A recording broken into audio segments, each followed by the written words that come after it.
profunda, que é o seguinte. Eu acho que a gente não consegue mais descartar a existência do fenômeno UFO. Fenômeno UFO. Então, que é o quê? Que é exatamente avistamento, luzes no céu, não é?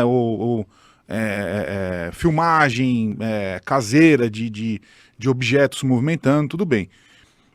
Para mim, o grande dilema dessa história toda, o que é? É exatamente qual que é a natureza desse objeto. Então, tem ufólogo que diz, por exemplo, que ele entende, que ele acredita que dentro daquele objeto no céu existe uma entidade biológica, consciente, inteligente e viva, que viajou milhares de anos-luz e chegou na Terra. Tem ufólogo que diz que trata-se apenas de uma sonda não tripulada. Então, que é um objeto físico, mecânico, tecnológico, mas assim, que é enviado pelo universo e vai encontrando planetas, visitando, coletando informações, mas não que tenha um ser biológico ali. Tem outros que dizem que trata-se de sondas de seres intraterrenos. Então que as sondas saem de dentro da Terra, sondam ali o que precisam, fazem alguma coleta, algum estudo e voltam, não é? Tem o caso da ufologia espiritualista, né, que você mesmo comentou, então que é uma consciência projetada, que poderia estar projetada num ser humano, poderia ser de certa forma um holograma, talvez, que controlasse remotamente uma nave. O que você considera que é, assim, na sua opinião, a explicação mais plausível para justamente explicar o que é o fenômeno UFO? O que você acha? Porque tem gente que falou, não, eu acho que tem alienígena lá dentro mesmo, pilotando a nave e tal. O que você acha que é? Olha, as duas primeiras abordagens que você comentou, eu entendo que existem as duas. Existe o UFO tripulado, de fato, né? Existe aquele que é sonda. Agora, a sonda ela veio de algum lugar, ou seja, eu entendo que a sonda ela sai de dentro do objeto tripulado. De repente é uma nave-mãe que está lá a milhares de quilômetros na atmosfera, né, e soltou aquela sonda. A questão do intraterreno, já foram vistos objetos, né, por mais de uma testemunha, muitas, saindo ou de dentro de montanhas ou saindo de dentro do mar. Agora, se existe uma civilização intraterrena, aí também é uma área que eu conheço pouco. Como ela foi parar lá? É uma civilização que era de outros planetas, né, e foi morar lá, ou são seres humanos de um passado muito remoto, que por algum motivo foram viver embaixo da Terra, são da nossa dimensão, são de outra dimensão? Ou seja, eu acho que quem defende essa tese é que teria que explicar um pouco melhor, né? Para mim, eles são de fora, né? Que eu uso o termo extraterrestre. Isso significa o quê? Que ele não é o ser humano normal, como eu, como vocês, como as pessoas que a gente conhece. Agora, ser de fora, ele pode ser, né, de um planeta que está distante, de alguma forma chega aqui, né, porque eles não viajam por milhares. A distância, possivelmente, é milhares ou milhões de anos-luz, mas o tempo de viagem deles não é. Eles descobriram, de alguma forma, atalhos para chegar aqui. A dobra, né? A dobra do espaço. Exatamente. O buraco de minhoca. Coisa. Ou, eventualmente, eles estão em outra dimensão, né? Ou seja, continua sendo extraterrestre. Eles cruzam, exatamente. Eles cruzam, né? De alguma forma existem essa questão da teoria de multiverso, universos paralelos. A gente vê isso, inclusive, em desenhos animados antigos. Um tempo atrás eu estava incentivando, eu tenho 2 filhos adolescentes, a assistir desenho antigo. Eu fui mostrar um desenho lá do He-Man, por coincidência mostrava isso. Era um ser que vinha de um universo paralelo ali, ele entrava, né, atuou na dimensão deles ali e depois voltou para a dimensão própria, de onde ele veio.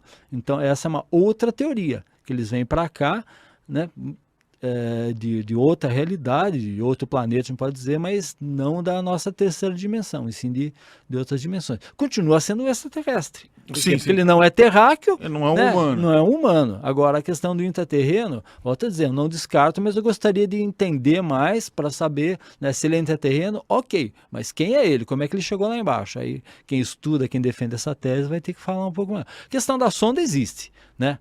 Obviamente, você vê, como tem depoimento aqui, de um objeto de 1 metro, 60 centímetros de diâmetro, 1,5 metro, né?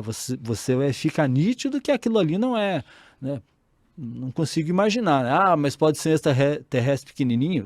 Tem relatos de sim, mas eu diria mais que é um equipamento de alta tecnologia. O que a gente tem sobre isso?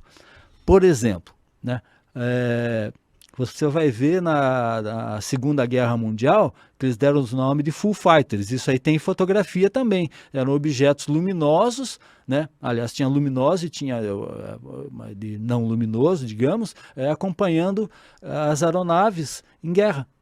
E aí os aliados pensavam que era das forças do eixo, o pessoal das forças do eixo achavam que era equipamento dos aliados. Quando terminou a guerra, eles foram descobrir que não era de um lado nem de outro. E qual era o comportamento deles? Não interferiram em nada, absolutamente nada nos combates. Ou seja, eles estavam ali aparentemente estudando o comportamento ali do ser humano se matando, né?